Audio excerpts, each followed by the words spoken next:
Hello my awesome students, welcome to the channel. Class 10 maths की PYQ series हम start कर चुके हैं, जिसके अंदर अभी तक हम टोटल अपने 11 चैप्टर्स की पीवाईक्यू सीरीज कवर अप कर चुके हैं। और हर पीवाईक्यू सीरीज में हमने की है उसकी सबसे पहले ब्रीफ इंट्रोडक्शन, देन हम डिस्कस करते हैं एमसीक्यूज जो आपके लास्ट ईयर एग्जाम्स में मोस्ट रिपीटेड हैं, राइट। देन हम करेंगे स्टेटमेंट बेस्ड क्वेश्चंस, देन किए हैं हमने केस स्टडी और एजर्शन बेस्ड क्वेश्चन। हर चैप्टर के हमने ये 5 टॉपिक्स कवर अप किए हैं जो आपके हर चैप्टर के एग्जाम में आने वाले क्वेश्चंस हैं, राइट। सो आज की इस वीडियो में हम स्टार्ट करें अपना 12th chapter means application of trigonometry.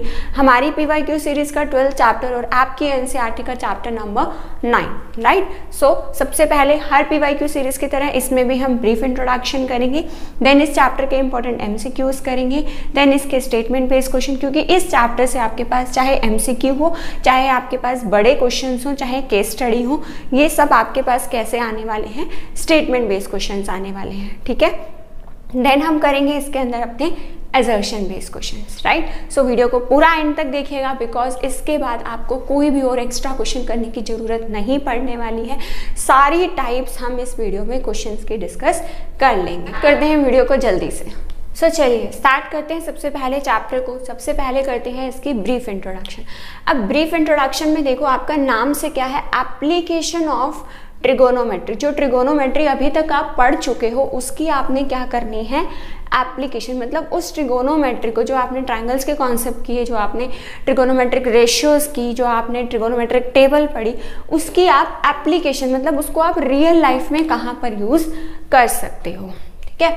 तो इस चैप्टर के अंदर हमारे पास जो फर्स्ट कॉन्सेप्ट है वो आता है हमारा एंगल ऑफ एलिवेशन, ठीक है जी, एंगल ऑफ एलिवेशन। अब इस दोनों चीज़ों में ना बच्चे बहुत कंफ्यूज होते हैं कि एंगल ऑफ एलिवेशन और एंगल ऑफ डिप्रेशन दोनों में हमारा क्या डिफरेंस होता है और कैसे इसको याद रखना है। तो देखो, मैं आपको एक छोटी सी ट्रिक बताती हूँ, नाम से आपको याद रखनी है ये चीज़ें। एलिवेशन, एलिवेशन मतलब एलिवेट कर रहे हैं किसी चीज़ को, एलिवेटर होती है हमारी, एलिवेटर पे हम क्या करते हैं, मतलब एलिवेट करने का मतलब क्या हुआ कि किसी चीज़ को हम नीचे से ऊपर की तरफ लेकर जा रहे हैं, एलिवेट कर रहे हैं। तो दैट मीन्स हमारे पास यहाँ पर भी यही चीज़ होती है कि जो ये हमारा राइट एंगल ट्राइंगल बनता है, इसके अंदर कोई पर्सन होगा जो हमारा ऊपर की तरफ देख रहा होगा, ठीक है। तो ये यहाँ से ऊपर की तरफ देखेगा और जो एंगल बनेगा वो हमारा यहाँ पर बनेगा, तो इसको क्या बोलते हैं, एंगल ऑफ एलिवेशन, ठीक है।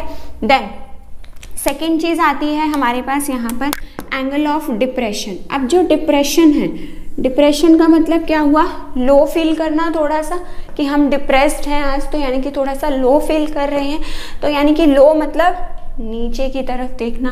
तो यानी कि अब जो हमारा पर्सन होगा या फिर हमारा जो पॉइंट होगा वो कहाँ होगा, ऊपर की तरफ, और हम देखेंगे कहाँ पर, नीचे की तरफ। तो इसके बीच में जो एंगल बनेगा वो हमारा कहाँ बनता है, हमेशा हॉरिजॉन्टल के साथ बनता है। ये चीज़ ध्यान रखना कि जो डिप्रेशन का एंगल है वो कहाँ बनता है, हमेशा हमारा हॉरिजॉन्टल के साथ। सो क्वेश्चन सॉल्व करते हुए हम क्या करते हैं, यहाँ पर ऑल्टरनेट इंटीरियर एंगल्स की प्रॉपर्टी लगाते हैं। देखो, जेड की शेप बनाओ, ये जेड यहाँ से इसके साथ टच हुई, ये वाला एंगल, यानी कि ये थीटा था, तो यानी कि ये जब यहाँ पर जाएगा तो ये वाला एंगल भी कितना बन जाएगा, हमारा थीटा बन जाएगा, ऑल्टरनेट इंटीरियर एंगल्स की प्रॉपर्टी से, ठीक है।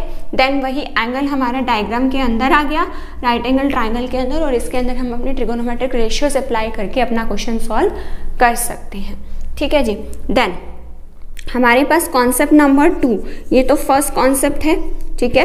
देन कॉन्सेप्ट नंबर 2 में हमारे पास क्या है, आपको ये सीक्वेंस याद होना चाहिए अपना, sine cos tan cosec secant and cot, ठीक है। तो यहाँ पर हमारे पास क्या होता है, P B P H H and भी। मतलब आपको ये पता होना चाहिए ट्राइंगल के अंदर कि कौन सी साइड परपेंडिकुलर है, कौन सी बेस है, देन कौन सी हाइपोटेन्यूज है, ठीक है। और ये पूरा सीक्वेंस आपने सीक्वेंस में ही याद करना है, पंडित बद्री प्रसाद हर हर बोले, ठीक है। इसको हम यूज़ करेंगे अपने ट्राइंगल में। कैसे करेंगे इन क्वेश्चंस को, कि सबसे पहले हम अपना एक ट्राइंगल बनाएंगे, ठीक है। एक ट्राइंगल बनाएंगे, ट्राइंगल के अंदर सपोज करो ये वाला एंगल मेरा थीटा है, राइट। सो ये वाला एंगल अगर थीटा है तो ये किसको टच करे, देखो ये तो फिक्स है कि 90 के सामने वाली साइड तो हमारी हाइपोटेन्यूज ही रहने वाली है। ये थीटा एंगल हमारे दो साइड्स को टच कर रहा है, एक इसको और एक इसको, तो ये तो फिक्स है कि बे हाइपोटेन्यूज होगी। और जो दूसरी को टच कर रहा होगा वो क्या होगा, हमारा बेस, और बची हुई साइड हमारी क्या बन जाएगी, परपेंडिकुलर। ठीक है, देन साइड्स डिसाइड कर ली हमने कौन से परपेंडिकुलर, बेस या हाइपोटेन्यूज है। सेम अगर वही जैसे ट्रिगोनोमेट्री के चैप्टर में किया कि अगर एंगल हमें ये वाला गिवन हो ऊपर वाला, तो दैट मीन्स 90 के सामने वाली तो फिक्स रहेगी, हाइपोटेन्यूज है, बट अब ये एंगल किसको टच कर रहा है, एक इसको और एक इसको, तो दूसरी जिसको टच कर रहा होता है वो क्या होती है, हमारी बेस, और बची हुई क्या होती है, हमारी परपेंडिकुलर। सो नाउ ये डिसाइड कर ली। ठीक है, इसके बाद क्या करना है, हमने सर्च करनी है कि कौन सी ट्रिगोनोमेट्रिक रेशियो अप्लाई की जाए इस क्वेश्चन को सॉल्व करने के लिए। वो कैसे करते हैं, हम सर्च करते हैं कि कौन सी एक साइड हमें गिवन है और कौन सी दूसरी हमें फाइंड आउट करनी है। तो हाइपोटेन्यूज और बेस, मतलब हाइपोटेन्यूज सपोज करो आपको गिवन है क्वेश्चन में और बेस आपने फाइंड आउट करनी है। तो हाइपोटेन्यूज और बेस कौन सी ट्रिगोनोमेट्रिक रेशियो में आ रहा है, कॉस में, तो आप कॉस का फॉर्मूला लगा दोगे, cos theta is equal to base by hypotenuse, और आपका क्वेश्चन सॉल्व हो जाएगा। ठीक है, क्वेश्चंस करेंगे तो आपको ज़्यादा डिटेल में और अच्छे से समझ में आएगा अगर आपने ये चैप्टर अभी तक नहीं किया हुआ है, राइट।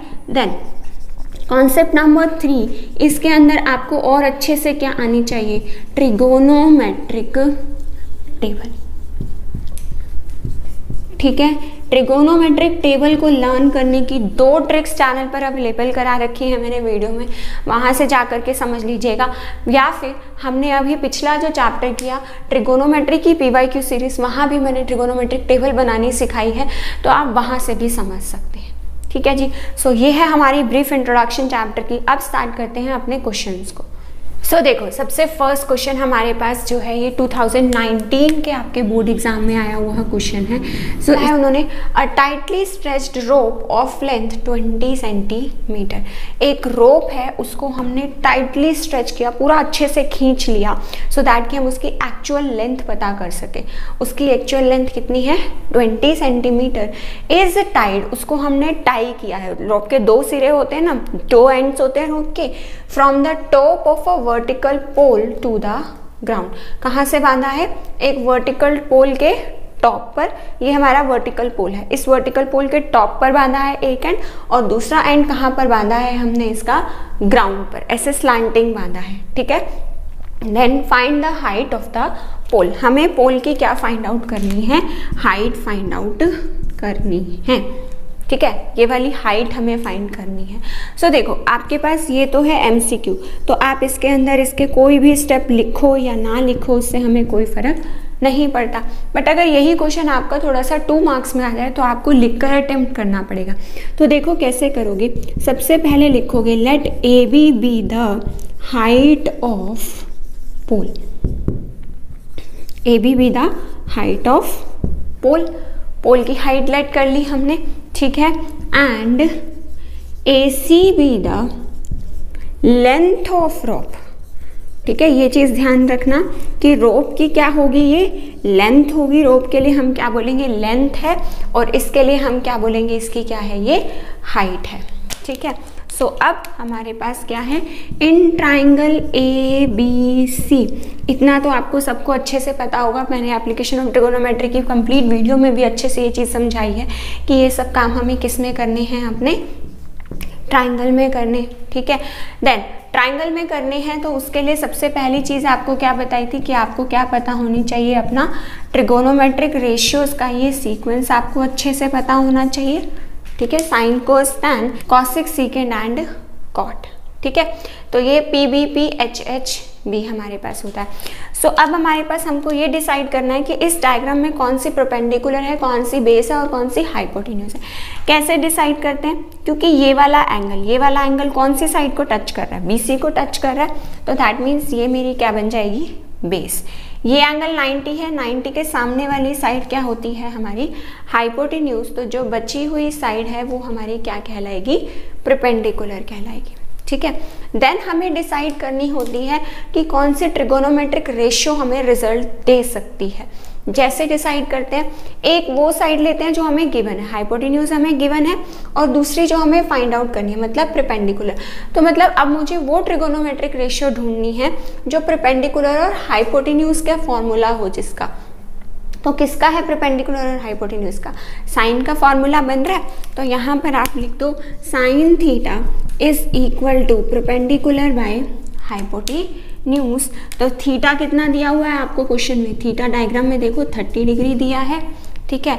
और परपेंडिकुलर कितना है? परपेंडिकुलर है हमारा AB divide by hypotenuse. Hypotenuse कितना है हमारा? 20 सेंटीमीटर। सो साइन 30 कितना होता है? साइन 30 हमारे पास टेबल आपको समझाई कि 1/2 is equal to AB by 20। Now आपको मैंने ये चीज़ बहुत अच्छे से समझाई हुई है कि जब भी दो रेशियोज होती हैं और बीच में किसका साइन होता है? इक्वल टू का, तो ये सिंपल कैसे सॉल्व होती हैं? हमेशा क्रॉस मल्टीप्लाई करके। मतलब 20 को किससे मल्टीप्लाई करूँगी? 20 से, और 2 को किससे मल्टीप्लाई करूँगी? AB से, ठीक है जी। सो नाउ ये 2 हमारा मल्टीप्लाई हो रहा है, जब बीच में कोई साइन नहीं हो तो दैट मीन्स मल्टीप्लिकेशन होती है। मल्टीप्लाई हो रहा है तो इक्वल टू के इस साइड जाकर के क्या होने वाला है? ये हमारा डिवाइड होने वाला है। तो यानी कि मेरे पास AB की वैल्यू कितनी आ गई? AB is equal to 10 centimetre, ठीक है। बट उन्होंने आपसे AB नहीं पूछी, उन्होंने आपसे क्या पूछा है? Height of the pole. So आप भी क्या लिखोगे? The height of the pole is equal to 10 centimetre, ठीक है। MCQ में आप चाहे, अगर MCQ टाइप में आता है ये क्वेश्चन, तो आप चाहे इसका सिर्फ ऑप्शन नंबर लिख देना, बट अगर 2 या 3 मार्क्स में आता है तो ये सारे सेंटेंसेस और लाइंस लिख करके इस क्वेश्चन को सॉल्व करना, ठीक है। आगे बढ़ते हैं अपने क्वेश्चन नंबर 2 पर। 3 में भी आया हुआ है और आपका 2011 में भी आया हुआ है। सो ये क्वेश्चन आपका ज़्यादा इंपॉर्टेंट हो जाता है क्योंकि ये क्वेश्चन आपके पास रिपीट होने के चांसेस बन सकते हैं। So now if a tower 6 metre high cast a shadow. देखो सबसे पहले तो टावर की बात किया उसने। टावर को कैसे बनाएंगे? स्टैंडिंग लाइन से। और कितना है ये हमारा? 6 metre high. Cast a shadow of 2-3 metre on the ground. ये हमारे पास शेडो कितने मीटर की बना रहा है ग्राउंड पर? 2√3 मीटर। देखा है कि जो शेडो बनती है वो ग्राउंड पर बनती है, नीचे की तरफ सीधी बनती है, ठीक है। तो लॉजिक आपको रिलेट करने हैं अपनी रियल लाइफ से, तभी आप इसका डायग्राम बना पाओगे, क्योंकि चैप्टर का नाम ही क्या है? एप्लीकेशन, ठीक है। So now then find the angle of elevation of sun's altitude. हमें क्या बताना है? Angle of elevation sun's altitude, क्योंकि शेडो बन रही है तो ऑब्वियसली कोई ना कोई लाइट होगी, और वो लाइट कौन सी है? सन की है। तो एंगल ऑफ एलिवेशन बताना है, मतलब कि सन ऊपर होता है ऑब्वियसली हमारा, ठीक है। तो सन से जो एंगल ऑफ एलिवेशन बन रहा है, मतलब नीचे से जब हम ऊपर की तरफ देखेंगे तो जो एंगल बन रहा है वो एंगल हमें बताना है, ठीक है। तो सबसे पहली चीज़ आपको क्या करनी है? यहाँ पर अपने ट्राइंगल की नेमिंग करनी है, ठीक है। देन आपको अपनी साइड्स डिसाइड करनी है। देखो ये 90 है, 90 के सामने वाली तो हाइपोटेन्यूज ही रहने वाली है, और ये जो एंगल है ये दूसरा इस पॉइंट पे, इस वाली लाइन पे टच कर रहा है। सो दैट मीन्स ये मेरी बेस बन जाएगी और ये मेरी क्या बन जाएगी? परपेंडिकुलर, ठीक है। आंसर शीट की राइट साइड पे जहाँ पर आप अपना रफ काम करते हैं वहाँ पर आपने अपनी, उसके बाद आपने अपनी ये ट्रिगोनोमेट्रिक रेशियोज की सारी वैल्यूज़ लिख लेनी है, जो कि मैंने आपको अपनी ब्रीफ इंट्रोडक्शन में समझाई है। P, B, P, H, H and B, ठीक है। उसके बाद क्वेश्चन को आपने स्टार्ट कैसे करना है लिखना? लेट करना है सबसे पहले आपने। Let AB be the height of, AB be the height of tower and BC be the length of shadow, ठीक है। BC be the length of shadow की जो है ये हमारी लेंथ है, right. So now and theta be the angle of elevation, angle of elevation of sun's altitude. I think इसमें sentence बनाने में कुछ भी मुश्किल नहीं है, ये सब आप खुद से लिख सकते हैं, ठीक है। सो नाउ उसके बाद आपने अपना क्वेश्चन स्टार्ट करना है, जिसमें आपने क्या लिखना है, इन ट्राइंगल ABC ट्राइंगल में अब देखो कौन सी लगाऊं, कैसे बताया आपको, कैसे डिसाइड करनी है। एक जो आपको गिवन है, गिवन कौन सी है आपको, परपेंडिकुलर, और परपेंडिकुलर भी गिवन है और आपको बेस भी गिवन है। आपको सिंपल क्या निकालना है, यहाँ पर थीटा निकालना है। तो देखो कौन से ट्रिगोनोमेट्रिक रेशियो आपको परपेंडिकुलर और बेस में रिलेशन बताती है, परपेंडिकुलर और बेस में कौन सी बता रही है आपको, tan। तो यहाँ पे आप कौन सा फॉर्मूला लगा सकते हैं, tan theta is equal to perpendicular by base. Perpendicular कितना है हमारे पास 6 मीटर और बेस कितना है हमारे पास यहाँ पर 2√3 मीटर। सो यहाँ से 2 से 3 कैंसिल आउट हो गया, ठीक है, 2 3 इज द 6 आ गया। सो आपके पास कितना आ गया 3/√3। बट आपको मैंने बताया हुआ है कि रूट का नंबर कभी भी डिनोमिनेटर में नहीं छोड़ते, उसको ख़त्म करने के लिए हम क्या करते हैं, सेम नंबर से मल्टीप्लाई और सेम नंबर से डिवाइड करते हैं। सो यहाँ पर क्या आ जाएगा, 3 को जब आप √3 से मल्टीप्लाई करोगे तो आंसर आएगा 3√3 डिवाइड बाय √3 को √3 से करेंगे तो कितना आएगा हमारे पास 3 आ जाएगा। तो 3 से 3 कैंसिल, तो आंसर कितना आ गया हमारे पास √3। सो tan थीटा की वैल्यू आ चुकी है √3। नाउ अपना टेबल चेक करो कि tan थीटा जो है वो √3 कब होता है, कौन से थीटा पर होता है, जब हमारे पास थीटा की वैल्यू कितनी होती है 60 डिग्री। तो इस √3 की जगह पे मैं क्या लिख सकती हूँ, tan 60 डिग्री। सो यहाँ से मेरे पास क्या आ जाएगा, theta is equal to, so this implies theta is equal to 60 degree. ठीक है, आपको मैंने ये चीज़ बताई हुई है कि हर स्टेप के बाद आपने अपना ये दिस इम्प्लाइज का सिंबल यूज़ करना है ताकि आपका पेपर अटेंशन बहुत अच्छा लगे। सो नाउ थीटा की वैल्यू आ गई हमारे पास 60 डिग्री। सो फाइनल आंसर वही, the angle of elevation, T capital करके, the angle of elevation of sun's altitude is equal to 60 degree. ठीक है, इसके जो MCQs होंगे, 1 मार्क क्वेश्चंस होंगे, वो भी आपके 2-3 मिनट्स लेने वाले हैं क्वेश्चन को सॉल्व करने। ठीक है जी, आगे बढ़ते हैं अपने थर्ड क्वेश्चन पर। देखो थर्ड क्वेश्चन में अब हमने क्या करना है, द एंगल ऑफ डिप्रेशन की क्वेश्चन को समझना है कि अगर डिप्रेशन का, एंगल ऑफ डिप्रेशन का क्वेश्चन आता है तो आप उसे कैसे सॉल्व करेंगे। अभी तक पहले 2 क्वेश्चंस आपने एंगल ऑफ एलिवेशन के किए, ठीक है, अब किसका क्वेश्चन है, एंगल ऑफ डिप्रेशन का। डिप्रेशन का मतलब जब हमारा पॉइंट होगा, जो एंगल बन रहा होगा वो कहाँ बन रहा होगा, हमारा ऊपर, मतलब हम ऊपर से किसी चीज को कहाँ देख रहे होंगे, नीचे की तरफ देख रहे होंगे। ठीक है, तो देखते हैं क्या चीज है, the angle of depression of a car. अब सोच कर देखो कि कार ऊपर होगी या नीचे होगी। ऑब्वियसली कार तो नीचे ही होती है ना, रोड पर होती है, तो यानी कि नीचे हमारी कार हो गई। स्टैंडिंग ऑन द ग्राउंड, बता भी दिया आगे उन्होंने स्टेटमेंट में कि कार कहाँ पर है, ग्राउंड पर। From the top of a 75 metre high building, 75 metre high building के टॉप से, जो इसका ये टॉप पॉइंट है, this angle is my 30 degree. तो जो ये एंगल आपको बताया है हॉरिजॉन्टल के साथ ऊपर की तरफ बनता है, ये एंगल उन्होंने हमें कितना दिया है, 30 डिग्री दिया।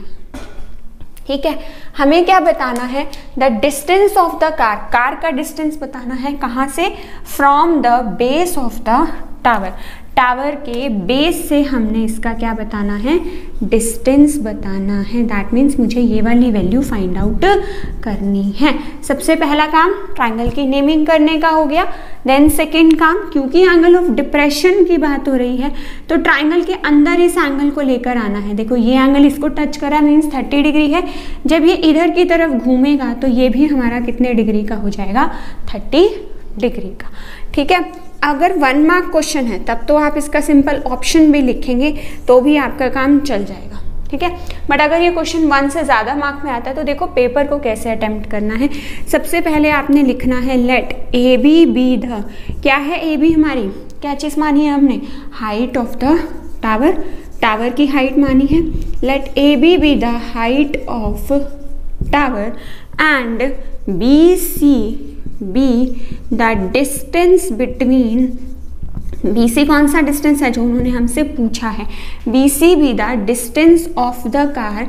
अगर आपको सेंटेंस बनाने में प्रॉब्लम है तो क्वेश्चन में से ले लीजिए, B C be the distance of the car, distance of the car from the base of the tower. ठीक है, तो सारा सेंटेंस हमने क्वेश्चन में से लिख लिया, राइट। अब हमें डिसाइड करनी है अपने ट्रिगोनोमेट्रिक रेशियो कौन सी अप्लाई करनी है। जो अभी आपको लॉजिक बताया स्टार्टिंग में कि sine cos tan cosec secant and cot. ठीक है, तो अब कौन सी ट्रिगोनोमेट्रिक रेशियो हमें बताती है, P B P H H B. उससे पहले हमें ये पता होना चाहिए कि हमें कौन सी साइड्स गिवन है और कौन सी फाइंड आउट करनी है। तो देखो, सबसे पहले 90 के सामने वाली साइड को फिक्स कर लो, ये हाइपोटेन्यूज है। अब जो ये एंगल है ये दो लाइंस को टच कर रहे हैं, किसको और एक किसको, ये वाली तो हाइपोटेन्यूज है, जो दूसरी लाइन को टच कर रहा होता है वो हमारी क्या हो जाती है, बेस, और बची हुई साइड हमारी क्या हो जाएगी, परपेंडिकुलर। अब आपके पास क्वेश्चन में क्या है, आपको परपेंडिकुलर गिवन है और बेस आपको फाइंड आउट करना है। कौन सी ट्रिगोनोमेट्रिक रेशियो अप्लाई करें, परपेंडिकुलर और बेस के लिए टैन या फिर कॉट, दोनों में से कोई भी आप अप्लाई कर सकते हो। सो राइट, सो यहाँ पर ट्राइंगल का नाम लिखो, in triangle A B C tan theta is equal to perpendicular by base. So now tan theta, theta कितना है यहाँ पर 30 degree, this is equal to, this implies का सिंबल लगा करके चलेंगे, परपेंडिकुलर कितना गिवन है हमें 75 divide by my base. So now again this implies tan 30 is my 1 by root 3. This is equal to 75 by base. आगे का आपको पता है क्या करना है, दो रेशियोज हैं, बीच में इक्वल टू का साइन है, दोनों को उठाओ, क्रॉस मल्टीप्लाई करो, आंसर आ जाएगा। मतलब b को आपने किससे मल्टीप्लाई करना है, b को आपने मल्टीप्लाई करना है 1 से, और 75 को किससे मल्टीप्लाई करना है, रूट 3 से। तो b is equal to 75 root 3 हमारा आंसर आ गया। बट इस आंसर को प्रेजेंट करके लिखना है अच्छे से। यहाँ पर क्या लिखना है आपने, यहाँ से अपना सेंटेंस बनाना शुरू करना है, फाइनल आंसर की ऐसे हेडिंग लगाएंगे, then the distance of the car from the base of the tower in metre is equal to 75 root 3 metre. ठीक है जी, राइट। बहुत ही अच्छा और इम्पॉर्टेंट क्वेश्चन है, और ये क्वेश्चन आपका आया हुआ है बोर्ड एग्जाम में इन 2017। ठीक है, आगे बढ़ते हैं अपने क्वेश्चन नंबर 4 पर। क्वेश्चन नंबर 4 देखो, जो शेडो वाले क्वेश्चंस है ना वो आपके बहुत ज़्यादा रिपीटेड हैं। ठीक है, तो शेडो का कॉन्सेप्ट अच्छे से समझ लीजिएगा कि किसी भी चीज़ की शेडो की बात करेंगे, अभी आगे हम एक केस बेस क्वेश्चन भी करेंगे, वहाँ पर भी उन्होंने शेडो के ही क्वेश्चन दिया है। अब देखो, ये भी आपका शेडो का क्वेश्चन आया हुआ है।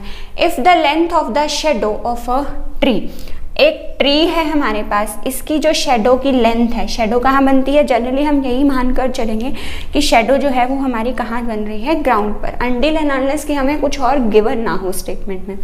शेडो की जो लेंथ है दैट इज डिक्रीजिंग मतलब पहले इसकी लेंथ इतनी पूरी थी, थोड़े टाइम के बाद इसकी लेंथ जो है वो इतनी हो गई, छोटी हो गई। ठीक है, then the angle of elevation is, अब वो पूछ रहा है कि एंगल ऑफ एलिवेशन जो है वो हमारा बढ़ेगा या फिर हमारा कम होगा। ठीक है, एंगल ऑफ एलिवेशन की जो वैल्यू है यहाँ पर, जो ये दोनों एंगल्स बन रहे हैं, इन दोनों की वैल्यू हमारी इंक्रीज होने वाली है या फिर हमारी डिक्रीज होने वाली है। ठीक है, अब देखो, आपको पता है कि अगर सपोज करो मैं ये एंगल 30 डिग्री का लेट कर लूँ, ठीक है, तो 30 डिग्री से आप किधर की तरफ बढ़ रहे हो, 90 की तरफ बढ़ रहे हो, तो ऑब्वियसली ये एंगल हमारा क्या होगा, इंक्रीज हो रहा है, 30 से 90 की तरफ जा रहा है, तो that means angle of elevation क्या होगा हमारा, इंक्रीज होगा। सो अगर कई बार स्टूडेंट्स इस चीज़ में कंफ्यूज हो जाते हैं कि आपने 30 डिग्री ही क्यों लिया यहाँ पर एंगल, देखो हमें यहाँ पर ना हमेशा एक्यूट एंगल ही चूज़ करना पड़ेगा, बिकॉज मैं आपको ट्राइंगल का कॉन्सेप्ट स्टार्ट करने से पहले ही मैंने बताया कि एक एंगल हमारा कितने डिग्री का होता है, 90 का, और बाकी दोनों एंगल्स हमारे कैसे होते हैं, एक्यूट एंगल्स होते हैं। तो यहाँ पर आपको कोई भी एक्यूट एंगल लेना पड़ेगा, मीन्स जो 90 से क्या हो, छोटा हो। आप 90 से बड़ा नहीं ले सकते, बिकॉज ये दोनों एंगल्स हमेशा आपके एक्यूट एंगल्स रहेंगे। आप 90 से छोटा कोई भी एंगल लोगे, सपोज आप यहाँ पर 70 डिग्री भी एंगल लेते हो, तो भी आप 70 से 90 की तरफ बढ़ रहे हो, तो ऑब्वियसली ये बीच का एंगल आपका क्या होने वाला है, इंक्रीज ही होगा, कभी भी ये डिक्रीज नहीं होगा। ठीक है, बात समझ में आई। आगे बढ़ते हैं अपने क्वेश्चन नंबर 5 पर। सो देखो क्या बोला है इस क्वेश्चन में उन्होंने, the angle of elevation of an aeroplane, एक एरोप्लेन है, एरोप्लेन कहाँ होगा, ऊपर की तरफ होगा, इसके एंगल ऑफ एलिवेशन की बात हो रही है। दैट मीन्स हम क्या कर रहे होंगे, कोई पर्सन होगा नीचे से ऊपर की तरफ देख रहा होगा, है ना, on a point, from a point A point से जो एंगल ऑफ एलिवेशन है from the ground that is my 60 degree, ठीक है।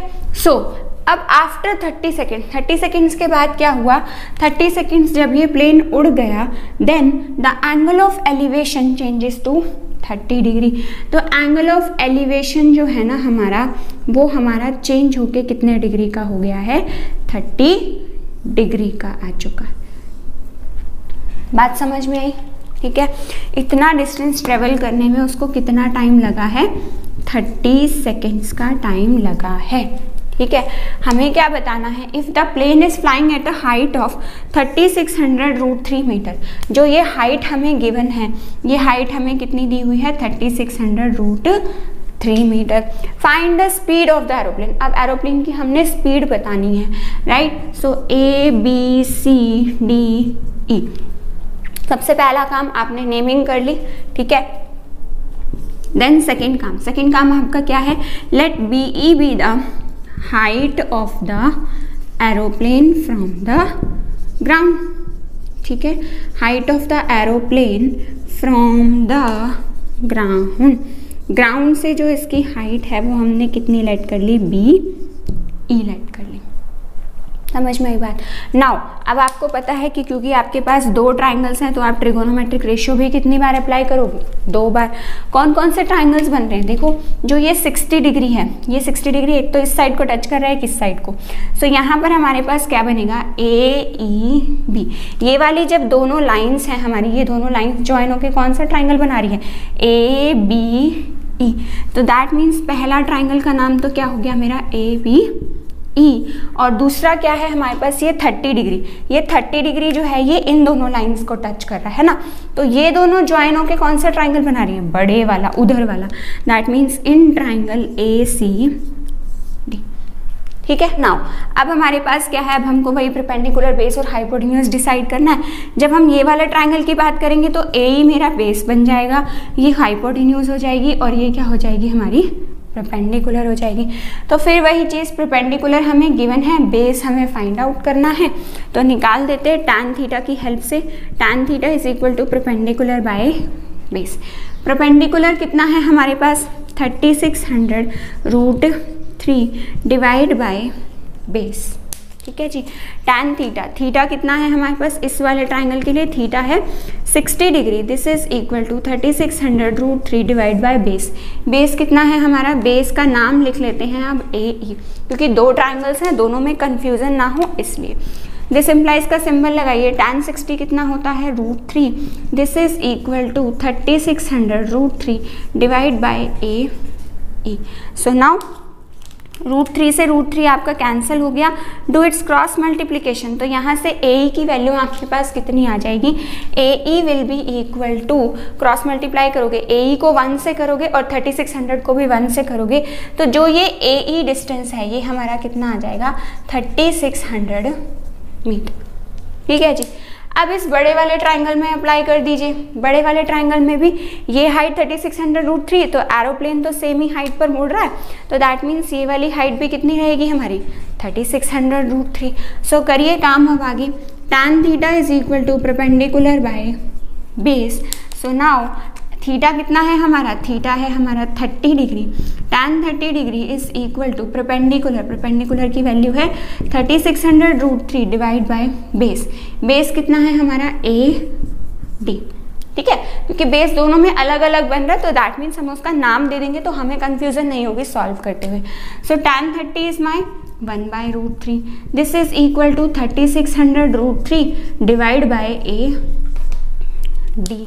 नाउ अब इसकी क्रॉस मल्टीप्लिकेशन करिए, AD को 1 से करेंगे तो आंसर आएगा AD। 3600√3 को √3 से करेंगे तो 3600 इंटू √3 को √3 से करेंगे तो आंसर कितना आएगा हमारा 3। तो मल्टीप्लाई कर दीजिए इस वैल्यू को, तो आंसर आ गया 10800 मीटर, ठीक है। अब आप सोच रहे होंगे कि हम ये डिस्टेंस क्यों फाइंड आउट कर रहे हैं, हमें तो स्पीड निकालनी है ना क्वेश्चन में, ठीक है। तो आपको पता है कि स्पीड और डिस्टेंस का रिलेशन होता है आपस में, ठीक है। स्पीड, डिस्टेंस और टाइम तीनों आपस में रिलेटेड होते हैं, इसीलिए हम स्पीड फाइंड करने के लिए पहले क्या निकाल रहे हैं, उसका डिस्टेंस निकाल रहे हैं। देखो अब हमारे पास जो टाइम है वो सिर्फ इतने डिस्टेंस का है, ठीक है। तो हम डिस्टेंस भी इतना ही फाइंड आउट कर लेते हैं तो हम स्पीड का फॉर्मूला लगा पाएंगे, राइट। तो डिस्टेंस, इतना डिस्टेंस कैसे निकालेंगे, इस कंप्लीट में से अगर हम ये वाला ए माइनस कर देंगे तो ईडी डिस्टेंस आ जाएगा। सो नेक्स्ट आप लिखेंगे ED is equal to ED minus E A E, ठीक है। सो एडी कितना है हमारे पास, एडी है हमारे पास 10800 माइनस ए कितना है हमारे पास 3600। सो 00 10 8 minus 6 will be 2, 10 minus 3 will be my 7। तो आंसर आ गया 7200 मीटर, डिस्टेंस आ गया। नाउ हमारे पास फॉर्मूला क्या होता है, distance is equal to speed into time होता है, ठीक है। कैसे भी आप इस तीन फॉर्मूलेज बनते हैं, इससे आप किसी भी फॉर्म में इसको याद कर सकते हैं। तो डिस्टेंस कितना है हमारे पास, डिस्टेंस है हमारे पास 7200, स्पीड हमें फाइंड आउट करनी है, इनटू टाइम कितना है हमारे पास 30। नाउ अब ये 30 हमारा डिवाइड मल्टीप्लाई हो रहा है, इस तरफ आकर के क्या हो जाएगा हमारा, ये डिवाइड हो जाएगा, 0 से 0 will get cancelled out. So now my speed will become equal to 240 metre per second, okay. क्योंकि डिस्टेंस मीटर में था और टाइम किस में था, सेकेंड्स में, तो स्पीड कितनी आ गई 240 मीटर पर सेकेंड आपकी स्पीड आ गई, ठीक है जी। तो फाइनल आंसर भी लिख दीजिएगा that speed of aeroplane is equal to 240 metre per second, ठीक है। आगे बढ़ते हैं अपना क्वेश्चन नंबर 6 का। एक क्वेश्चन इसमें से जो बड़े क्वेश्चंस होते हैं ना, उसमें आपके पास ऐसा क्वेश्चन जरूर आता है कि एक टावर है, उसके ऊपर कुछ और लगा दिया, फ्लैग लगा दिया या कुछ और लगा दिया, ठीक है। तो इस टाइप के क्वेश्चंस आपके पास बहुत आते हैं, राइट। सो उसी टाइप का एक क्वेश्चन आपके पास 2017 में आया हुआ है, the angle of elevation of the top Q of a vertical tower. एक वर्टिकल टावर है, ठीक है। पहले तो इतना बनाते हैं जितना समझ में आया। टॉप क्या है उसका, क्यू है। वर्टिकल टावर का नाम उन्होंने क्या दिया है हमें, पी क्यू। इसके एंगल ऑफ एलिवेशन की बात हो रही है, मतलब एंगल कहाँ बन रहा होगा हमारा, नीचे की तरफ कहीं पे बन रहा होगा, ठीक है। फ्रॉम अ पॉइंट एक्स, इस पॉइंट का नाम उन्होंने क्या दे दिया हमें, एक्स दे दिया। ऑन द ग्राउंड, मतलब ये पॉइंट कहाँ पर है, ग्राउंड पर है, किसी और बिल्डिंग या टावर के ऊपर नहीं है। इज 60 डिग्री, तो ये एंगल कितना है हमारा 60 degree. Now from a point y 40 metre vertically above the x, x के वर्टिकली अबव एक पॉइंट है जो कि हमारा कितना है 40 मीटर अबव है। The angle of elevation of the top of the tower is my 45 degree. Top से जो एंगल ऑफ एलिवेशन बन रहा है टावर का यहाँ पर, दिस इज एंगल इज माई, ये एंगल कितने डिग्री का है 45 डिग्री का, ठीक है। Now find the height of the tower P Q, हमें टावर की हाइट बतानी है, and the distance P x, हमें डिस्टेंस बताना है, ठीक है। सो नाउ हमारा क्वेश्चन नंबर 6 का सॉल्यूशन स्टार्ट करते हैं। सबसे पहले क्या लिखेंगे, let P Q be the height of tower, ठीक है, height of tower, and px be the distance of, px be the distance, कौन सा डिस्टेंस है हमारा, px हमारा tower, between the tower and the point x, and the point x, इन दोनों के बीच का हमारा ये क्या है, डिस्टेंस है। तो दो चीज़ें फाइंड आउट करनी है हमको, एक तो हमें ये पी क्यू फाइंड आउट करना है, और एक हमको क्या फाइंड आउट करना है, ये पी एक्स करना है। तो ऑब्वियसली बात है, क्योंकि दो ट्राइंगल्स हैं, तो यानी कि आपके पास जो ये रेशियो लगाओगे आप, ये भी आप दो ट्राइंगल्स में लगाओगे, ठीक है। अब कंफ्यूजन दूर कर दी मैंने, आपके ट्राइंगल के नाम कैसे लिखने हैं, क्योंकि देखो ये वाली दो साइड्स को एंगल टच कर रहा है और ये वाली दोनों लाइंस मिलकर क्या बना रही हैं, ये वाला ट्राइंगल बना रही है। मतलब एक ट्राइंगल का नाम तो आपके पास क्या हो गया, पी क्यू x हो गया। और जो दूसरा ट्राइंगल है, दूसरा ट्राइंगल ये वाला एंगल 45 डिग्री बन रहा है, दैट मीन्स ये वाली दोनों साइड, एक ये ऊपर वाली एक ये नीचे वाली, दोनों मिलके ये छोटा सा ट्राइंगल बना रही है ना। तो इस पॉइंट को कुछ और नाम दे दो r, तो यानी कि हमारे पास दूसरा ट्राइंगल क्या हो गया, RQY। ओके, कॉन्सेप्ट वही होगा कि हमारे पास ये क्या बनेगी, परपेंडिकुलर, इस एंगल की बात हो रही है, ये बेस बनेगा और ये हमारा हाइपोटेन्यूज बनेगा। तो लगाओ tan theta is equal to perpendicular by base. ठीक है, अब इस क्वेश्चन को करने के दो तरीके हैं। कई बार तो कुछ स्टूडेंट्स तो लेट करके करते हैं कि हमारे पास जैसे थीटा कितना है 60 degree, this is equal to perpendicular by base. मतलब कुछ स्टूडेंट्स तो इसको ना नाम से लिखते हैं, मतलब बेस की वैल्यू यहाँ पर क्या लिखेंगे, px, और कुछ इसको लेट कर लेते हैं। लेट अस सपोज ये हमारा क्या है, x मीटर है, तो दोनों में से कुछ भी प्रोसेस अप्लाई कर सकते हो। ठीक है जी, तो अभी मैं जो है x लेट करके कर रही हूँ, तो ये वैल्यू कितनी आ गई हमारी, x आ गई। tan 60 कितना होता है, tan 60 होता है हमारा √3, this is equal to p by x। Cross multiplication कर दो, यहाँ से x को √3 से करेंगे तो कितना आएगा, x √3, और p को 1 से करेंगे तो कितना आंसर आएगा हमारे पास, p आ जाएगा। ठीक है, अच्छा, अब P का हमारे छोटे ट्राइंगल में यूज़ नहीं होने वाला, छोटे ट्राइंगल में हम बेस को यूज़ करेंगे, तो इसलिए यहाँ से x की वैल्यू फाइंड आउट कर लेते हैं। ये √3 मल्टीप्लाई हो रहा है, नीचे जाकर के क्या हो जाएगा, ये डिवाइड, तो x की वैल्यू आ गई p बाई √3। नाउ अब इस छोटे ट्राइंगल में अगर हम लगाएं तो वही tan 45 degree is equal to perpendicular by base होता है। ठीक है, सो अब ये वाली इक्वेशन को ध्यान से देखो, ये क्या है, x is equal to perpendicular by √3 है। ठीक है, इसके अंदर हमारा जो परपेंडिकुलर था p था, बड़े वाले डायग्राम में ये पूरा था। ठीक है, मतलब ये 40 डिस्टेंस है, क्योंकि ये 40 दिया हुआ है, 40 और plus QR, right, divide by √3। अब QR की वैल्यू कितनी फाइंड की है हमने, QR किसके इक्वल निकाला है हमने, x के इक्वल, तो QR की जगह पे हमने पुट कर दिया x divide by √3। Again same process, क्योंकि आपके पास दो रेशियोज हैं, बीच में इक्वल टू का साइन है, तो दोनों को क्या करेंगे हम, cross multiply.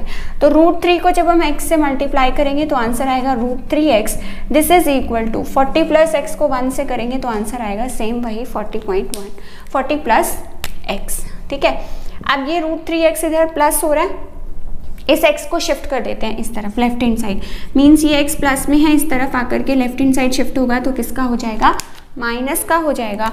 So now in दोनों में से अगर हम x को कॉमन ले लें तो अंदर वैल्यू बचेगी √3 - 1 डिवाइड बाय 40, एंड ये वैल्यू अब इसके साथ मल्टीप्लाई हो रही है, तो नीचे जाकर के क्या हो जा रही है हमारी, ये डिवाइड होने वाली है। और क्वेश्चन में आपको उन्होंने गिवन है कि √3 की वैल्यू आपने क्या यूज़ करनी है, 1.73 - 1, सो दैट मीन्स ये आपकी कितनी आ जाएगी, 40/0.73। इसको सिंप्लीफाई कर लीजिए, आपके पास x की वैल्यू आ गई। एक आंसर तो आ गया, px पूछा था उन्होंने, px तो हमारा फाइंड आउट हो गया। उसके बाद उन्होंने हमसे pq भी पूछा है, तो pq किसके इक्वल दिख रहा है आपको, ये 40 डिस्टेंस प्लस x, तो दैट मीन्स 40 प्लस x, तो 40 प्लस जो भी आपकी ये वैल्यू आएगी सॉल्व करके वो यहाँ पर प्लस कर देना, आपके पास आंसर आ जाए। ठीक है जी, नेक्स्ट क्वेश्चन करते हैं, क्वेश्चन नंबर 7। सो नाउ देखो, अब आपके पास 2014 का ये क्वेश्चन है, सॉरी ये आपके पास 2014 में क्वेश्चन आया हुआ है। क्या बोला है उन्होंने, the horizontal distance between the two poles is 15 metre. मतलब हमारे पास दो पोल्स हैं, ठीक है, और उन दोनों पोल्स के बीच का जो हॉरिजॉन्टल डिस्टेंस है वो हमारा कितना है, 15 मीटर है, राइट। अब देखो उन्होंने हमें ये नहीं कहा ना कि दोनों पोल्स की हाइट सेम है, तो दैट मीन्स अंडरस्टूड है कि एक पोल की हाइट बड़ी होगी, एक की हाइट छोटी होगी, बट किसकी बड़ी किसकी छोटी वो नहीं पता, तो मैंने एक आइडिया से एक की हाइट छोटी बना ली, एक की हाइट बड़ी बना ली, right. Then the angle of depression of the top of the first pole, मान लो ये मेरा फर्स्ट पोल है, इसके टॉप से जो एंगल ऑफ डिप्रेशन बन रहा है as seen from the second pole is 30 degree. अब समझो क्वेश्चन को, उन्होंने कहा है एंगल ऑफ डिप्रेशन है सेकेंड पोल से फर्स्ट पोल के टॉप का, मतलब सेकेंड पॉइंट कहाँ होना चाहिए, ऊपर होना चाहिए, तभी तो डिप्रेशन बनेगा ऊपर से नीचे की तरफ। तो दैट मीन्स जिसकी हाइट ज़्यादा होगी वो मेरा क्या होगा, सेकेंड टावर होगा। ये मेरा टावर नंबर 2 है, ये मेरा टावर नंबर 1 है। यहाँ से जो एंगल कौन सा बन रहा है, डिप्रेशन का, तो कहाँ बनाओगे, ऊपर की तरफ, मतलब एंगल कहाँ बनाओगे, यहाँ पे 30 डिग्री बनाओगे।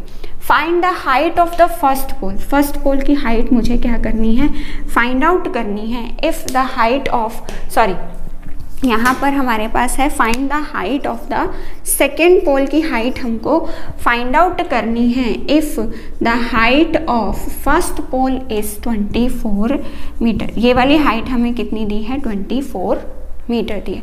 अच्छा, अगर ये हाइट 24 है तो ये वाली हाइट भी कितनी होगी हमारी, ऑब्वियसली 24 मीटर होगी।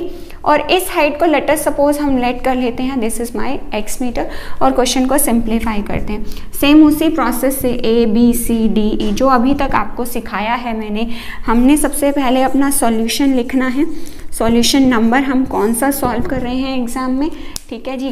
Then let AE be the height of, AE be the height of first pole, ठीक है, फर्स्ट पोल की हाइट है, एंड AE फर्स्ट पोल की हाइट है, and BD be the height of second pole, ठीक है। BD जो है वो किसकी हाइट है, हमारी सेकेंड पोल की हाइट है, राइट।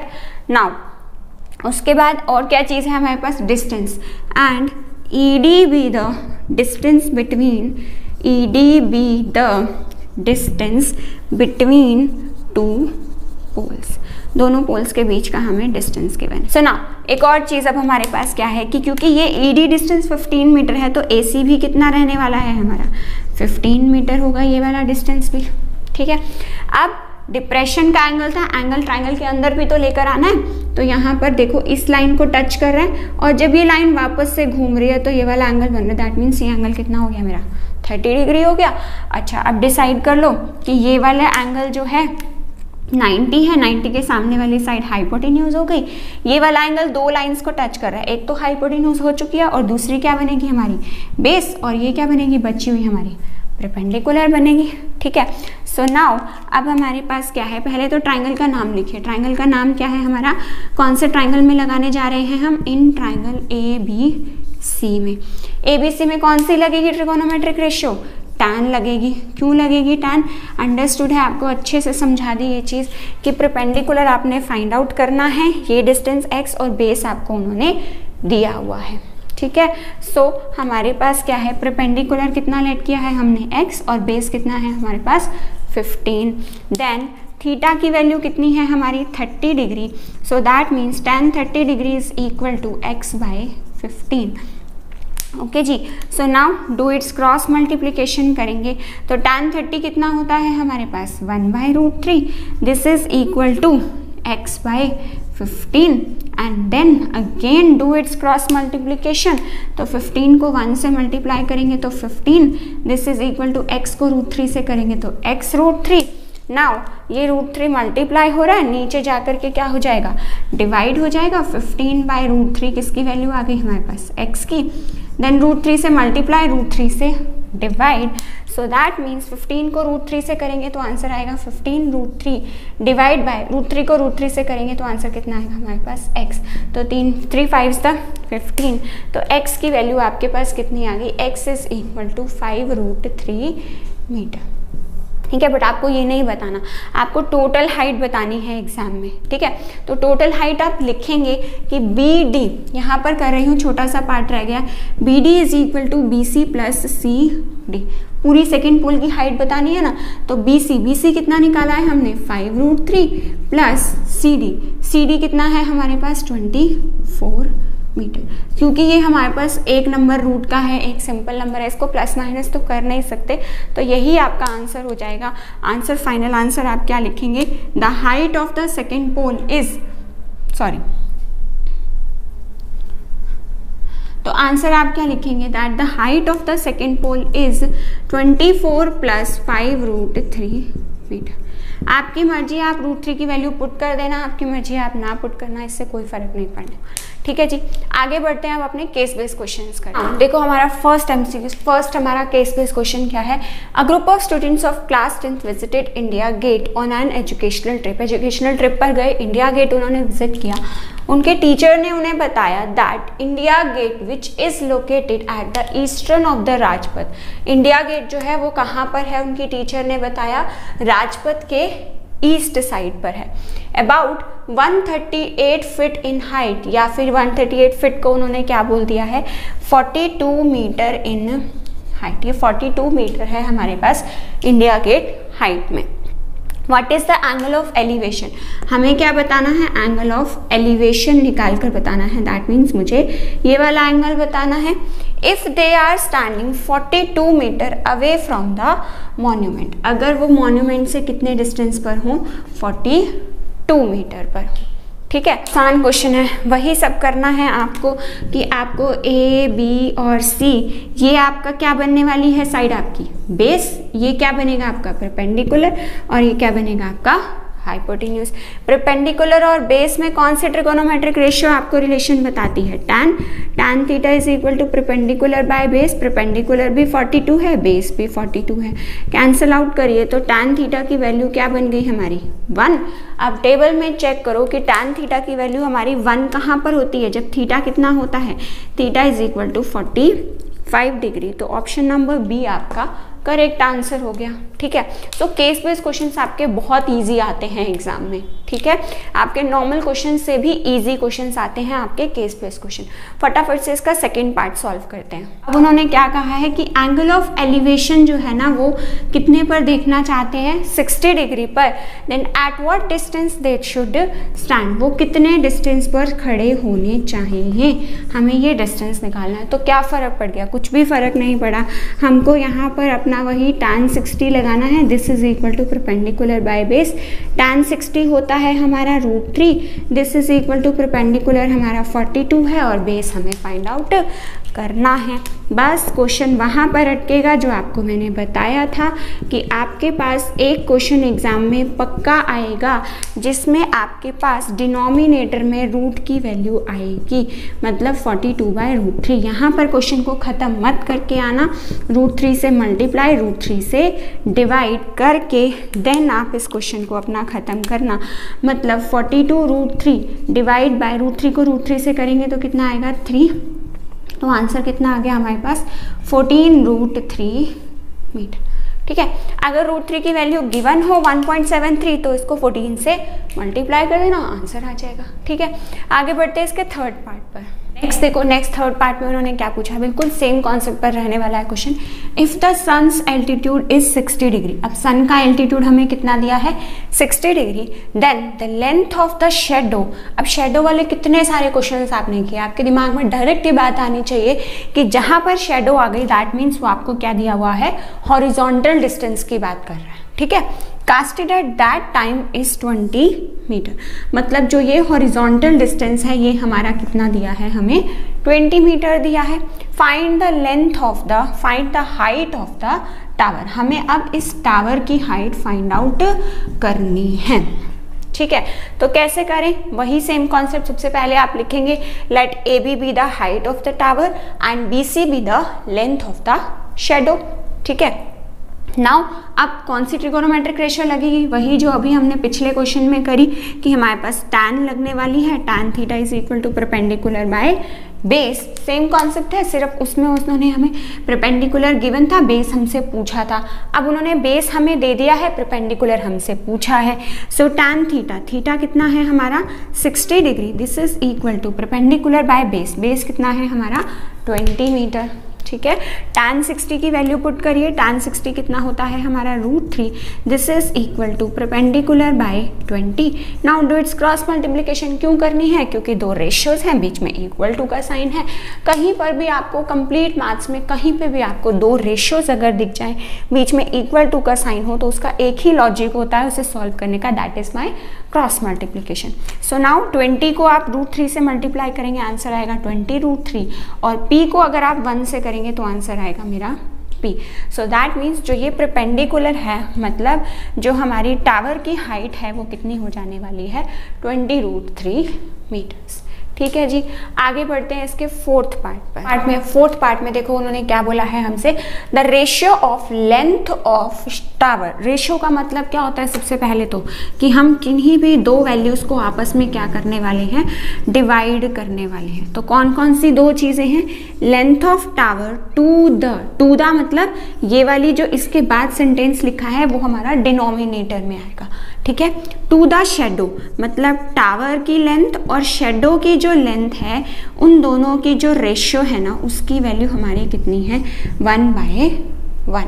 हमें फाइंड आउट करना है एंगल ऑफ एलिवेशन, मतलब मुझे थीटा फाइंड आउट करना है, ठीक है। अब देखो लेंथ ऑफ टावर क्या है हमारा, परपेंडिकुलर, और शेडो की लेंथ क्या है हमारा, बेस। दैट मीन्स ये मुझे किसकी वैल्यू दी हुई है, परपेंडिकुलर बाय बेस की। और परपेंडिकुलर बाय बेस कौन सी ट्रिगोनोमेट्रिक रेशियो बताती है हमें, tan theta is equal to perpendicular by base. So tan theta is equal to 1। So यानी कि हमारे पास थीटा की वैल्यू चेक कर लो, tan की 1 कब होती है ट्रिगोनोमेट्रिक टेबल में, 1 कब होती है जब हमारा थीटा कितने डिग्री का होता है, 45 डिग्री का, ठीक है। तो एंगल ऑफ एलिवेशन भी कितना आ गया हमारे पास, 45 डिग्री। पेपर रिडेम्पशन का तरीका आपको मैंने सब में बता दिया कि जैसे देखो अब इसके अंदर तो हमारे पास बहुत सारे पार्ट्स हैं ना, 4-5 पार्ट्स हैं क्वेश्चन करने के, तो आपको हर पार्ट में वो सेंटेंस लिखने की जरूरत नहीं है कि let A B the length of the tower and B C be the length of the shadow. एक ही बार टॉप पर लिख दीजिए 2 लाइन्स, देन अपने सारे पार्ट्स को सॉल्व करते जाइए। फिगर्स में ये नेमिंग लिख दीजिए पी बी और ये हमारा क्या है, एच है, ठीक है। एंड देन उसको लिख करके आप इजीली सिंप्लीफाई कर सकते हैं। और लास्ट में आपने आंसर में क्या लिखना है, थीटा, हर पार्ट का आंसर लिखना है, ठीक है। जैसे आपका एक पार्ट खत्म हो गया, थीटा 45 डिग्री आ गया, तो यहाँ पे आप अपना आंसर लिखेंगे जो भी उसने पूछा है, that the angle of elevation is equal to 45 degree, ठीक है जी। सो नाउ आगे बढ़ते हैं अपने सेकंड केस बेस्ड क्वेश्चन पर। एक और केस बेस्ड क्वेश्चन करते हैं, क्वेश्चन नंबर 9। देखो अब ये 9th क्वेश्चन केस बेस्ड का, आपकी तो थोड़ा सा टेढ़ा क्वेश्चन है, इसलिए जब थोड़ा सा केस बेस्ड का टेढ़ा क्वेश्चन आएगा ना तो आपके पास केस बेस्ड का डायग्राम एग्जाम में बना हुआ आएगा ताकि आपको क्वेश्चन करने में आसानी हो, ठीक है।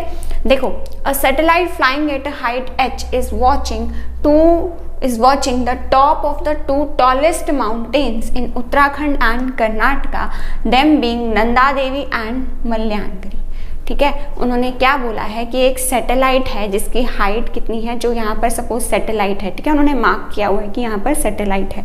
ये सैटेलाइट जो है ये एक h हाइट पर है, मतलब जो FI हाइट दी है वो हमें h दी हुई है। ये उत्तराखंड में 2 टॉलेस्ट माउंटेन्स, मतलब उत्तराखंड की और कर्नाटका की जो सबसे बड़ी माउंटेन्स है ना उनको देख रहा है, और उनका नाम क्या है, नंदा देवी एंड मल्यागरी। अब देखो नंदा देवी की हाइट ज़्यादा दी है एज कम्पेयर टू मल्यागरी, तो बड़ी वाली कौन सी हो जाएगी हमारी, नंदा देवी। ये वाली जो माउंटेन है ये हमारी माउंटेन है जिसे सैटेलाइट देख रहा है, और ये छोटी वाली कौन सी हो जाएगी, हमारी मल्यागरी हो जाएगी, ठीक है, क्योंकि हाइट का डिफरेंस उन्होंने हमें दिया है। So now the angle of depression of the top of the satellite, फिर से वही बात है, डिप्रेशन की बात आ गई, सैटेलाइट के कहाँ से लेना है हमने, टॉप से, ठीक है। एक पॉइंट मिल गया, स्टार्टिंग एंडिंग पॉइंट ढूंढते हैं। To the top of the Nanda Devi, Nanda Devi के टॉप पर जो एंगल ऑफ डिप्रेशन है, एंड मल्यागरी, ऐसे ही मल्यागरी केस पर भी टॉप पर भी आर 30 डिग्री एंड 60 डिग्री, क्योंकि उन्होंने पहले हमको नंदा देवी की बात करी थी। सो दैट मीन्स नंदा देवी के लिए एंगल ऑफ डिप्रेशन कितना होगा, ये वाला हमारा 30 डिग्री। बाद में उन्होंने मल्यागरी की बात की है, तो मल्यागरी का एंगल ऑफ डिप्रेशन कितना हो जाएगा हमारा 60 डिग्री, ठीक है जी। So now alternate interior angles की प्रॉपर्टी से जो ये एंगल 30 डिग्री हुआ था, ये वाला एंगल भी कितने डिग्री का हो जाएगा हमारा, 30 डिग्री का। ऐसे ही ऑल्टरनेट इंटीरियर एंगल्स की प्रॉपर्टी से जो ये एंगल हमारा 60 डिग्री था, इसको टच करके जा रहा था, अब यहाँ नीचे ये वाला एंगल भी हमारा कितने डिग्री का हो जाएगा, 60 डिग्री का, ठीक है जी। आगे बढ़ते हैं। If the distance between the 2 peaks of the mountains is 1937 kilometre, दोनों की पीक का जो डिस्टेंस है, दोनों की पीक ये है, ठीक है, इसको स्ट्रेट लाइन का डिस्टेंस निकालते हैं। स्ट्रेट लाइन मतलब जो ये ds है, जितना डिस्टेंस ds है उतना ही ये इन दोनों की पीक का डिस्टेंस होगा, ठीक है। सो दैट मीन्स हमें ds की वैल्यू कितनी दी हुई है, 1937 kilometre, and the satellite is vertically above the midpoint of the 2 mountains, ठीक है। यहाँ पर सैटेलाइट्स गलती से लिख दिया है, यहाँ पर क्या है स्टेटमेंट में आपके पास माउंटेन्स। उन्होंने क्या बोला है, सैटेलाइट कहाँ पर है, satellite is vertically above, vertically above है, अबव कहाँ पर, mid point of the two mountains, दोनों मिड पॉइंट्स का जो मिड पॉइंट है ना वहाँ पर ऊपर है, ठीक है। हमें क्या फाइंड आउट करना है, the distance of the satellite from the top of the Nanda Devi, Nanda Devi के टॉप से हमें सैटेलाइट का डिस्टेंस फाइंड आउट करना है। दैट मीन्स ये डिस्टेंस बन रहा है, दैट मीन्स मुझे क्या फाइंड आउट करना है, AF फाइंड आउट करना है, ठीक है। सो नाउ अब सैटेलाइट, अब देखो ये वाला पूरा डिस्टेंस DS हमें गिवन है, तो ये कितना हो जाएगा DI, क्योंकि उसने कहा है एग्जैक्टली मिडवे में है, तो DI और AG दोनों क्या होंगे हमारे, DS का हाफ होगा, ठीक है। So DI is equal to AG is equal to 1937 divide by 2 kilometre, क्योंकि ये पूरा हमें पता है इसका हाफ पर सैटेलाइट है, इसलिए मैंने इसको 2 से डिवाइड किया, और यही वाला जो डिस्टेंस है यही मेरा कितना बन रहा है, AG का डिस्टेंस भी मेरा सेम यही बन रहा है, ठीक है। नाउ अब हम लेते हैं अपना ये वाला ट्राइंगल AFG, क्योंकि इसके अंदर मुझे AF फाइंड आउट करना है ना, मतलब मुझे क्या करना है, देखो ये एंगल बन रहा है, दैट मीन्स ये बेस है, और हाइपोटेन्यूज मुझे फाइंड आउट करना है। कौन सी ट्रिगोनोमेट्रिक रेशियो से होगा, कॉस से होगा, तो cos theta is equal to base by hypotenuse, तो कॉस थीटा, थीटा की वैल्यू कितनी है हमारी 30 degree, this is equal to base, base कितना है हमें फाइंड आउट, बेस हमने ये फाइंड आउट कर लिया है 1937 डिवाइड बाय 2, देन हमारे पास क्या है यहाँ पर मल्टीप्लाई बाय हाइपोटेन्यूज। कॉस 30 की वैल्यूज बोलो कितनी होती है, cos 30 होता है हमारा 1/2, this is equal to 1937 divide by 2 into H, तो 2 से 2 कैंसिल आउट हो गया, देन आपको क्या करना है इसके क्रॉस मल्टीप्लिकेशन, तो H की वैल्यू आपके पास कितनी आ गई हमारी, सिंपली 1937 किलोमीटर, ठीक है। सो दैट मीन्स जो आपका ये डिस्टेंस उन्होंने पूछा था, आंसर क्या लिखेंगे आप फर्स्ट पार्ट खत्म होने के बाद, the distance of the satellite from the top of the Nanda Devi is equal to 1937 kilometre, ठीक है, डन। आगे बढ़ते हैं, इसका सेकेंड पार्ट सॉल्व करते हैं। नाउ देखो सेम क्वेश्चन है, दोबारा से उसने दूसरी माउंटेन से डिस्टेंस पूछा है सैटेलाइट का, तो आई होप कि अब ये क्वेश्चन आप खुद से सॉल्व कर सकते हैं, क्योंकि देखो सेम कॉन्सेप्ट लगाना है, ये एंगल आपका 60 डिग्री है, ठीक है, और HI क्या होगा, वही हमारा HI किसके इक्वल होगा, हमारा HI is equal to DS by 2, क्योंकि ये भी तो वही है, ये DS पूरा है, इसका हाफ है ये यहाँ पर, तो HP किसके इक्वल होगा हमारा, DS बाय 2 के इक्वल होगा, तो ये वाली साइड आपकी निकल जाएगी, मीन्स आपके पास बेस आ गया, आपको हाइपोटेन्यूज फाइंड आउट करना है, एंगल आपको गिवन है, cos 60 की वैल्यूज पुट करिए, सारा करिए और आंसर निकालिए और कमेंट बॉक्स में कमेंट कर दीजिए। हम आगे बढ़ रहे हैं अब अपने थर्ड पार्ट पर। सो नाउ नेक्स्ट देखो थर्ड पार्ट में हमें क्या फाइंड आउट करना है, हमें फाइंड आउट करना है distance of the satellite from the ground, मतलब मुझे ये FI की वैल्यू फाइंड आउट करनी है, राइट। सो FI, अब फिगर को ध्यान से देखना, ये जो FI है ये हमारा किस किस से मिलके बन रहा है, FG प्लस GI बन रहा है, that means FG plus GI, दो चीज़ों से मिलके बन रहा है FG प्लस GI, ठीक है। अब GI क्या है, GI को ध्यान से देखो, GI क्या है हमारी माउंटेन की हाइट के इक्वल है, नंदा देवी की हाइट के इक्वल है, राइट। सो नंदा देवी की हमें हाइट कितनी गिवन थी, 7816 किलोमीटर। जी फाइंड आउट कर ले तो हम सैटेलाइट की टोटल हाइट निकाल सकते हैं। FG कैसे फाइंड आउट करोगे, अब इस वाले ट्राइंगल को ध्यान से देखो दोबारा से, अब आपको बेस गिवन है, आपको क्या फाइंड आउट करना है, परपेंडिकुलर कर दीजिए, that means tan theta is equal to perpendicular by base, theta की वैल्यू कितनी है आपके पास 60 degree, tan 30 degree, tan 30 degree is equal to perpendicular हमें फाइंड आउट करना है, और बेस हमारे पास कितना है AG अभी हमने डिस्कस किया कि 1937 डिवाइड बाई 2 है हमारा AG, ठीक है। tan 30 कितना होता है, tan 30 होता है हमारा 1/√2, this is equal to perpendicular by 1937 divide by 2, ठीक है। अब क्रॉस मल्टीप्लिकेशन करिए। देखो आप कंफ्यूज नहीं होना कि अब कैसे क्रॉस मल्टीप्लिकेशन होगी। आप डिनोमिनेटर वाली वैल्यू को ऊपर से मल्टीप्लाई करते थे, मतलब इस पूरी वैल्यू को आप 1 से मल्टीप्लाई कर दीजिए। तो जब आप इस पूरी को 1 से मल्टीप्लाई करेंगे तो आंसर आएगा 1937 डिवाइड बाई 2, और √3 को किससे मल्टीप्लाई करना है आपने, p से। देन अगेन वही कॉन्सेप्ट कि क्योंकि ये √3 मल्टीप्लाई हो रहा है, नीचे जाकर के क्या हो जाएगा, ये √3 हमारा डिवाइड हो जाएगा, 2√3 is equal to p, right. अब रूट को डिनोमिनेटर में कभी छोड़ते नहीं है, तो √3 से मल्टीप्लाई और √3 से डिवाइड कर दीजिए। तो √3 इंटू √3 कितना हो जाएगा हमारा, 3 हो जाएगा। 1937 into √3 divide by 2 into 3, this is equal to perpendicular. That means आपका आंसर कितना हो गया, 1937 into √3 divide by 6 is equal to perpendicular. इस वैल्यू को यहाँ पर पुट कर दीजिए और दोनों को आप क्या कर दीजिए, प्लस कर दीजिए। This will be give you your answer. LCM लेकर के इन दोनों वैल्यूज को प्लस कर दीजिए, अदरवाइज आप अपना आंसर यहाँ पर भी छोड़ सकते हैं तो भी आपकी कोई प्रॉब्लम नहीं, बट आपको ऑप्शन से मैच करना है आंसर। इसलिए इसके बाद के आपके सिंपल स्टेप्स हैं, आपने इनका एलसीएम लेना है, √3 की वैल्यू पुट करनी है, मल्टीप्लाई करना है, सिंप्लीफाई करके आपके पास इसका आंसर आ जाएगा। ठीक है जी, आगे बढ़ते हैं इसके फोर्थ पार्ट पर। What is the angle of elevation. अब हमें एंगल ऑफ एलिवेशन की बात करनी है। If a man is standing at a distance of 786 kilometre from Nanda Devi, ये नंदा देवी है। नंदा देवी की हाइट कितनी गिवन है हमको, 7816 किलोमीटर। एक पर्सन है जो इससे 7816 किलोमीटर दूरी पर खड़ा है। सो हमें क्या फाइंड करना है, हमें निकालना है दिस एंगल ऑफ एलिवेशन। तो ये क्या हो जाएगा, perpendicular, this will be my base and this will be my hypotenuse. I hope कि आपको क्लियर हो गया होगा कॉन्सेप्ट कि क्योंकि ये थीटा निकालना है तो दैट मीन्स ये बेस होगा, 90 के सामने वाली साइड परपेंडिकुलर, और ये क्या बनेगी हमारी परपेंडिकुलर बनेगी। ठीक है, सॉरी 90 के सामने वाली हाइपोटेन्यूज, और ये क्या बनेगी हमारी परपेंडिकुलर। सो बेस और परपेंडिकुलर में आपको रिलेशन कौन सी ट्रिगोनोमेट्रिक रेशियो देती है, tan theta is equal to perpendicular by base. Perpendicular है 7816 और बेस भी कितना है 7816, दोनों को करेंगे कैंसिल आउट। सो tan थीटा की वैल्यू कितनी हो जाएगी हमारे पास 1। सो 1 देख लो tan थीटा कहाँ पर होता है टेबल में, tan थीटा की वैल्यू 1 कहाँ पर होती है 45 डिग्री पर। सो दैट मीन्स आप आंसर क्या लिखेंगे, the angle of elevation will be, the angle of elevation will be 45 degree.